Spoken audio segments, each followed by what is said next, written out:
Hello everyone, welcome too soon academy. दोस्तों, आज है 9 सितंबर 2022 एंड इस वीडियो हम लोग देखेंगे आज का शून्य अफेयर।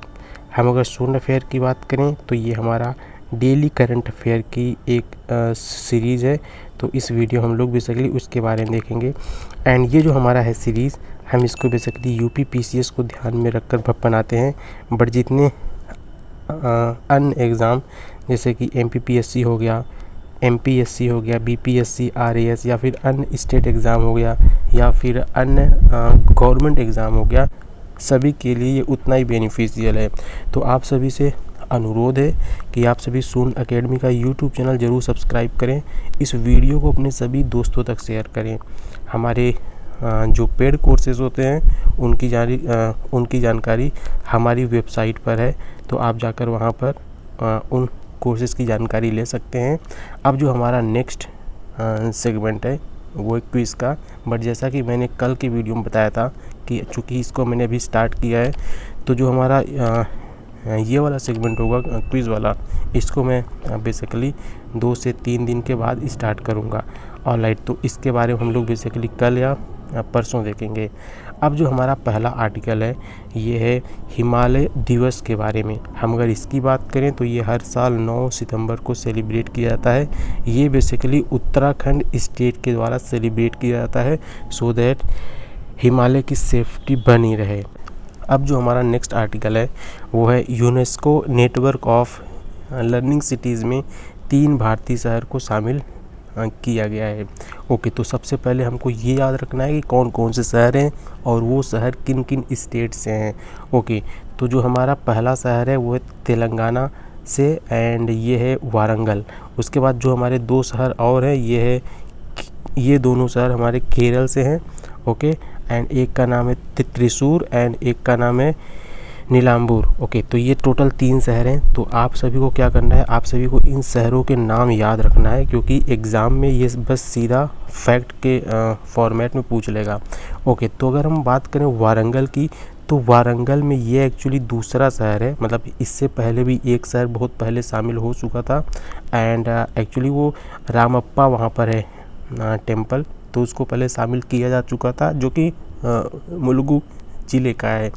तो देखो, ये भी पूछ सकता है कि ये वारंगल जो है तेलंगाना का पहला सिटी है, ऐसा कुछ करके पूछ सकते हैं। तो ये आपका स्टेटमेंट यहाँ पर रॉन्ग हो जाएगा। ठीक। एंड अगर हम इंडिया के अलावा बात करें तो कुछ फेमस सिटी हैं, जैसे कि कीव कहाँ की राजधानी है? कीव यूक्रेन की राजधानी है। इस बार ये काफ़ी फेमस था, तो ये एग्ज़ाम के लिए काफ़ी ज़्यादा इम्पॉर्टेंट है, इसको भी शामिल किया गया है। साथ में डरबन को भी शामिल किया गया है, जो कि साउथ अफ्रीका का है। एंड उसके अलावा शारजहाँ को भी शामिल किया गया है, जो कि यूएई का है, United state of emirate. And यहाँ पर काफ़ी ज़्यादा क्रिकेट्स भी होता है। ओके, तो अब हम उसके बाद बात करते हैं यूनेस्को का ये जो 3 शहर वाला है आर्टिकल। इसमें जो नीलाम्बूर है वो बेसिकली केरला का है, तो हम इसके बारे में देखते हैं। तो ये जो शहर है ये एक प्रसिद्ध इको टूरिज़्म है। मतलब कि यहाँ पर आप अगर इको टूरिज़्म के पर्पज़ से आप यहाँ पर जा सकते हैं, क्योंकि यहाँ की जो अधिकांश आबादी है वो एग्रीकल्चरल है, राइट, या उससे संबंधित उद्यानों पर निर्भर है। उसके साथ साथ यहाँ पर जो हमारा दूसरा शहर है वो है केरल का, ये त्रिशूर। एंड यहाँ पर बेसिकली शैक्षणिक और अनुसंधान संस्थान है, तो इसकी वजह से काफ़ी ज़्यादा फेमस है। एंड यहाँ पर सोने की कला तथा आभूषण उद्योग का काफ़ी ज़्यादा काम होता है। तो बेसिकली ये आपको शहरों का एक छोटा सा एक आइडिया ले लेना है कि किस शहर में क्या है और वो किस लिए फेमस है। उसके बाद जो हमारा नेक्स्ट है तेलंगाना का वारंगल। यहाँ पर बेसिकली समृद्ध सांस्कृतिक विरासत है, राइट, काफ़ी ज़्यादा। तो जाहिर सी बात है यहाँ पे पर्यटन स्थल काफ़ी ज़्यादा होगा। ठीक है, अब चलिए हम लोग देखते हैं अपना अगला article. By the way guys, ये वाला जो हमारा आर्टिकल था ना, ये बहुत ही ज़्यादा इम्पोर्टेंट है, राइट। तो आप लोग इसको स्टार मार्क कर लेना और इस पीडीएफ को टेलीग्राम के चैनल से पढ़ लेना। साथ में आप चाहो तो इसका प्रिंट आउट भी ले लेना। बट ये आर्टिकल बहुत ज़्यादा इम्पोर्टेंट है। अब हम बात करते हैं अपने अगले आर्टिकल की, जो कि मोस्ट इम्पोर्टेंट आर्टिकल है, राइट। एंड ये है मानव विकास सूचकांक 2021, राइट। 2021 का सूचकांक आ चुका है 2022 में, एंड ये बेसिकली जारी किया जाता है किसके द्वारा, यूएनडीपी के द्वारा। सबसे इम्पोर्टेंट चीज़ कि ये सूचकांक किसके द्वारा जारी किया जाता है, तो ये सूचकांक बेसिकली यूएनडीपी के द्वारा जारी किया जाता है। एंड 2021 की जो ये सूचकांक है, हम अगर उसमें बात करें तो इंडिया का क्या है रैंकिंग, तो इंडिया एक्चुअली 132 रैंक पर है, राइट। आप यहाँ पर देख सकते हैं इंडिया की रैंकिंग 132 है। एंड अगर हम बात करें इंडिया की इससे पहली वाली क्या रैंकिंग थी, मतलब कि 2020 में, तो इंडिया की रैंकिंग उस टाइम पे 131 थी, यानी कि इंडिया की रैंकिंग डिक्रीज़ हुई है, राइट। अब चलिए हम लोग देखते हैं इसके बारे में और कुछ जानकारी।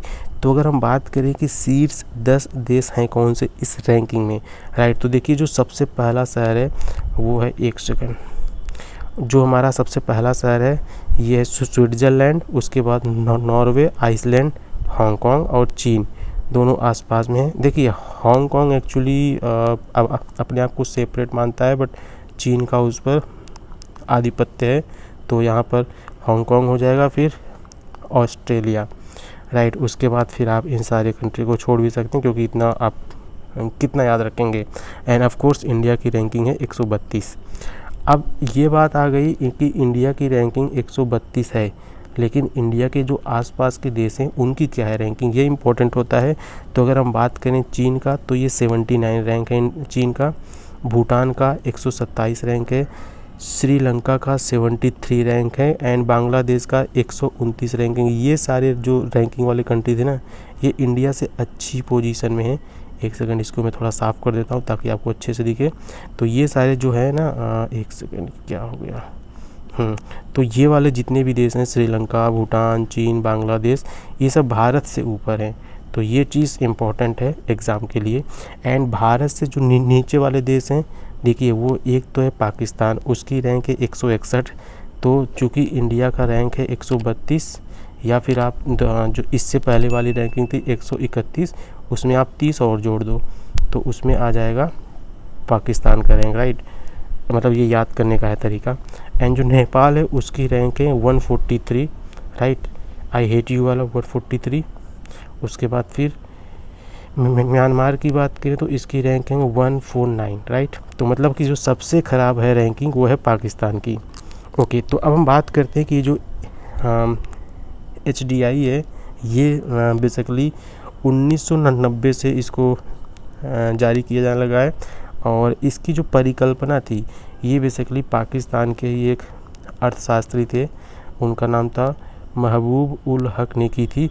एंड साथ में इंडिया के भी एक अर्थशास्त्री थे। चलिए आप लोग कमेंट बॉक्स में बताइए कि उनका क्या नाम था, जिन्होंने इनके साथ मिलकर इस रैंकिंग की परिकल्पना की थी।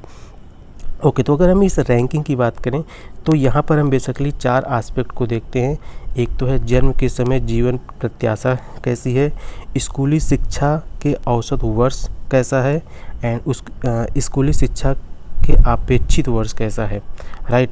प्लस प्रति व्यक्ति सकल आय, सकल राष्ट्रीय आय, मतलब ये सब कितना है। तो हम इन सारे पैमाने को हम इन सब सारे पैमानों को इस रैंकिंग में बेसिकली देखते हैं।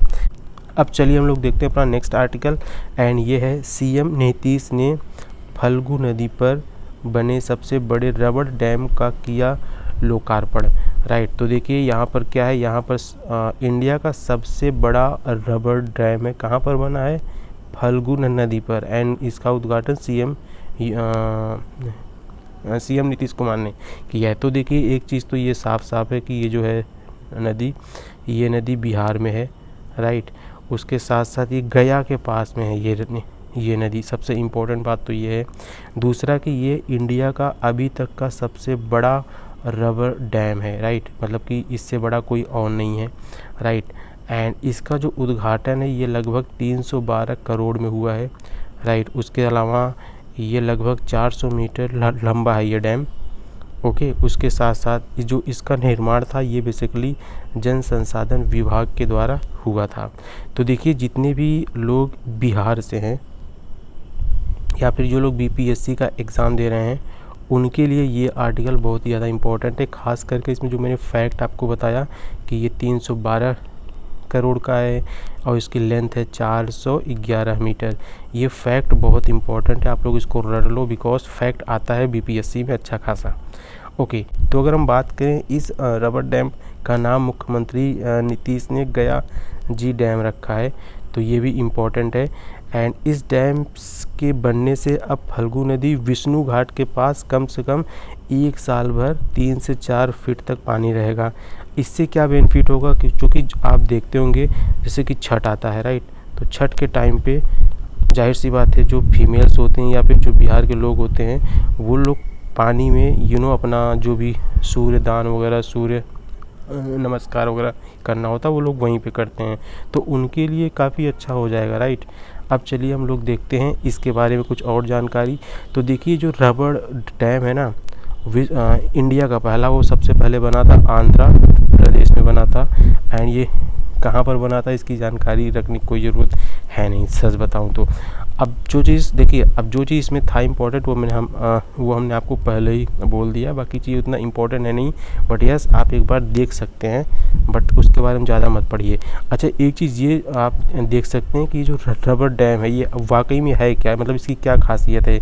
तो देखिए इसकी मेम्ब्रेन यानी कि जो रबर ट्यूब होती है हम इसको आसानी से फुला सकते हैं और इसकी हवा को हम आसानी से बाहर भी कर सकते हैं। एक तो इसकी ये खासियत है। एंड इससे क्या होगा, इससे नदी में पानी के प्रवाह को आसानी से हम कम या ज़्यादा कर सकते हैं, ये सबसे इम्पॉर्टेंट है। बिकॉज़ अगर बाढ़ आएगा तो हम इससे पानी के प्रवाह को कम करेंगे सो दैट बाढ़ पर थोड़ा कंट्रोल किया जा सके। प्लस इस डैम के निर्माण में बहुत कम स्पेयर पार्ट्स का इस्तेमाल होता है राइट, एंड इसमें लुब्रिकेंट का इस्तेमाल बिल्कुल नहीं होता। एंड ये इको फ्रेंडली है, सबसे इम्पॉर्टेंट चीज़ यही है कि ये इको फ्रेंडली है। एंड साथ में इसमें जो मेंटेनेंस होता है ना उसमें भी बहुत कम खर्च आता है। तो ये मतलब ये चीज़ एग्ज़ाम के लिए बहुत ही ज़्यादा इम्पोर्टेंट है, ख़ास करके बीपीएससी के लिए या फिर बिहार के एग्ज़ाम के लिए। बट यस आसपास के एग्ज़ाम में भी इसके बारे में पूछ सकते हैं कि ये जो रबर डैम है इसकी क्या खासियत है। तो ये चीज़ अन्य एग्ज़ाम के लिए ये वाला चीज़ इम्पॉर्टेंट है, बाकी बिहार के लिए ये वाला सेक्शन बहुत ही ज़्यादा इम्पॉर्टेंट है। वैसे मैं इस पीडीएफ को अपने टेलीग्राम के चैनल पर शेयर कर दूंगा, तो आप लोग इस पीडीएफ को वहाँ से डाउनलोड कर सकते हैं। अब जो हमारा नेक्स्ट आर्टिकल है ये ब्रिटेन की महारानी की डेथ हो गई है एंड इनका नाम था एलिज़ाबेथ II। अब इनकी हो गई है डेथ। तो देखिए इनके संबंध में ये मतलब यहाँ पर आपको फैक्ट याद करना पड़ेगा, बिकॉज ये फैक्ट इसलिए याद रखना पड़ेगा बिकॉज ये वर्ल्ड के पॉइंट ऑफ व्यू से बहुत ही ज़्यादा इम्पॉर्टेंट है। तो अब चलिए हम लोग यहाँ पर देखते हैं। एक तो इनकी एज कितने साल की थी ये, तो ये 96 वर्ष की थी। देखिए जो पीसीएस होता है या फिर अन्य वनडे एग्ज़ाम होता है ना उसमें इस तरह के ही प्रश्न आते हैं। तो इनकी उम्र थी या 96 वर्ष की थी ये, प्लस ये 70 वर्ष से भी अधिक ये ब्रिटेन की महारानी थी। सबसे इम्पोर्टेंट बात ये है, ये 8 सितंबर 2022 को रात को हुई थी 12 बजे के आसपास राइट। तो एक बात तो याद है कि आपको ये डेट याद रखनी है बिकॉज ये बहुत ही फेमस पर्सनालिटी थी एंड ये वर्ल्ड वॉर अप्रॉक्सीमेटली आप ये समझ लो लगभग ये 70 साल तक शासन में थी, प्लस काफ़ी फेमस थी राइट। और ये विश्व के ज़्यादातर देशों पे इनका छाप है क्योंकि ज़्यादातर देशों पे अंग्रेज़ों का राज था राइट। तो इसलिए ये डेट बहुत इम्पोर्टेंट है।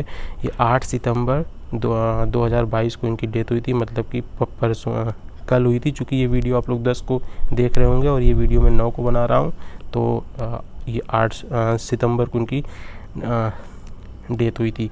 तो ये डेट आपको याद कैसे करना है, देखिए 5 सितंबर को होता है टीचर्स डे, तो 5 में 3 आप जोड़ दो, 5 3 8 हो गया, तो 8 सितंबर को इनकी डेथ हुई थी।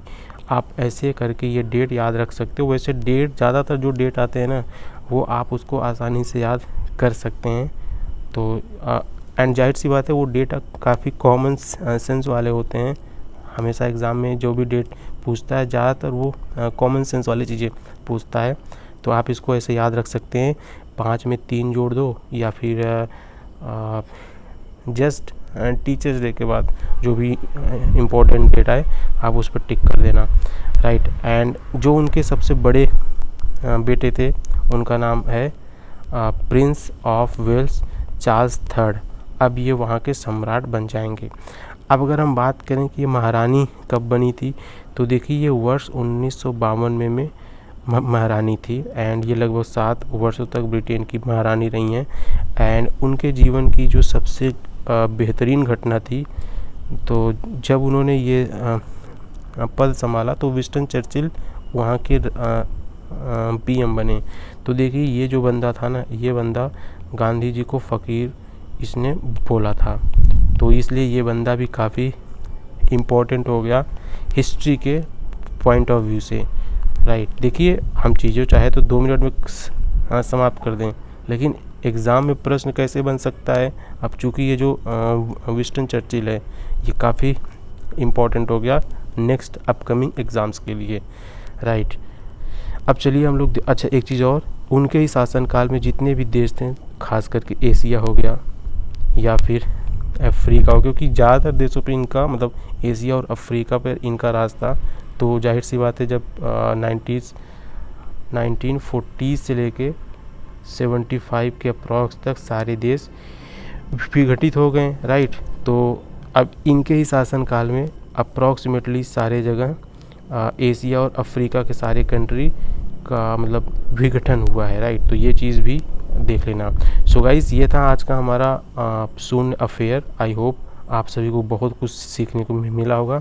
देखिए दोस्तों एक बात ये है, हम इसमें साफ साफ बोल दें, एग्ज़ाम में ना करंट अफेयर ऐसे ही आते हैं, और चूँकि एग्ज़ाम में पूरे 1 साल का आता है तो इसलिए आप लोग को ऐसा फील होता है कि यार हमसे हो नहीं पा रहा है, ये मतलब कहाँ से आ गया, हम ये मैगज़ीन पढ़ें वो मैगज़ीन पढ़ें। सच बताऊँ तो अगर आपने ये वाला जो ये जो हमारा वीडियो सीरीज़ चल रहा, अगर आपने इसको अच्छे से देख लिया और ये हमारा PDF आपने अच्छे से कर लिया, तो आपको कोई और मैगज़ीन बिल्कुल नहीं स्टडी करना पड़ेगा, इतना टू मच सफिशिएंट है। दूसरा, बाकी सारे YouTube चैनल हैं जो सुबह 3 बजे 4 बजे 5 बजे 8 बजे अपने वीडियोज़ लाते हैं ना, वो लोग क्या करते हैं, एक सेकंड यहाँ पे बताते हैं। वो लोग क्या करते हैं, वो लोग अप्रॉक्सीमेटली 8 से लेके 10 से लेके 15 वो ले लेंगे, प्रश्न ले लेंगे, उस पर फिर वो लोग मतलब अपने वीडियो तैयार करते हैं। देखिए उन लोग का वीडियो आपको क्यों नहीं हेल्प करेगा बताता हूँ। सबसे पहली बात, उनका वीडियो MCQ फॉर्मेट में होता है, तो जितनी बातें उनको याद होती बस वो लोग उतना ही बता पाते हैं, वो लोग आर्टिकल के डेप्थ में नहीं जाते। अब जैसे कि ये वाला आर्टिकल है, राइट, यहाँ पर हमने सब कुछ A to Z मैंने सब कुछ डिस्कस कर लिया। ये वाला आर्टिकल कोई सा भी आर्टिकल है, राइट, यहाँ पर मैंने A to Z जितना PCS में या फिर अन्य स्टेट के एग्ज़ाम में या फिर MPPSC BPSC RAS या राइट जितने भी एग्ज़ाम है, जितना भी कुछ आ सकता है, मैंने इसी आर्टिकल में सब कुछ कर लिया डिस्कस। अब आपको इसके बाहर कुछ पढ़ने की आवश्यकता है नहीं, राइट, तो इससे बाहर कुछ आएगा नहीं। तो इसलिए ये वाला जो हमारा है ना कॉन्सेप्ट, ये बेहतरीन है। बाकी जो MCQ वाले वीडियोस होते हैं वहाँ पर आपको आधी बातें वो लोग समझाते हैं, आधी बातें वो लोग छोड़ देते हैं। तो अब आप ये खुद सोचिए कि वो वाला फैशन आपके लिए अच्छा है या फिर ये वाला फैशन। प्लस एक चीज़ और, जो हमारे वीडियोस होते हैं आप ये देखेंगे कि हम इस वीडियोस में जैसे एक आर्टिकल हो गया, दूसरा आर्टिकल हो गया, तीसरा आर्टिकल हो गया, चौथा आर्टिकल हो गया एंड 5वां आर्टिकल, हमने इसमें सिर्फ और सिर्फ 5 आर्टिकल को अच्छे से किया डिस्कस, राइट। एक सेकंड, हाँ, तो यहाँ पर हमने टोटल 5 आर्टिकल को किया डिस्कस, बट ये चीज़ एग्ज़ाम के लिए बहुत ज़्यादा इम्पोर्टेंट है। अब हम चाहें तो हम यहाँ पे 4 5 10 आर्टिकल और ला देते, कोई सा भी रैंडम सा आर्टिकल लेके, बट वो चीज़ एग्ज़ाम के लिए बिल्कुल इम्पोर्टेंट नहीं है। जो चीज़ एग्ज़ाम के लिए इम्पोर्टेंट है हम बस उसको यहाँ पर डिस्कस करते हैं, सो दैट कि आपको जो कूड़ा कचड़ा ना पढ़ना पड़े। जैसे कि काफ़ी सारे लोग हैं, हमने देखा वो लोग क्या करते हैं ना, एक ही आर्टिकल पर लोग 4-5 प्रश्न बना देते हैं, तो उसका कोई सेंस नहीं बनता, frankly speaking. So I hope आपको ये सब वीडियो अच्छा लगा होगा। बाकी ये जो PDF है, ये PDF हमारा कल मतलब 10 को अप्रॉक्सीमेटली शाम के टाइम 5 बजे के आसपास टेलीग्राम पर अपलोड हो जाएगा। टेलीग्राम की आईडी आप लोग जानते ही हैं, सून academy.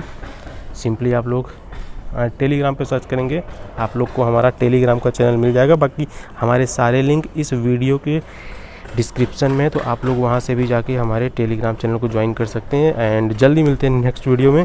Thank you very much. जय हिंद, वंदे मातरम, and kindly to subscribe our channel and share this video. Thank you very much.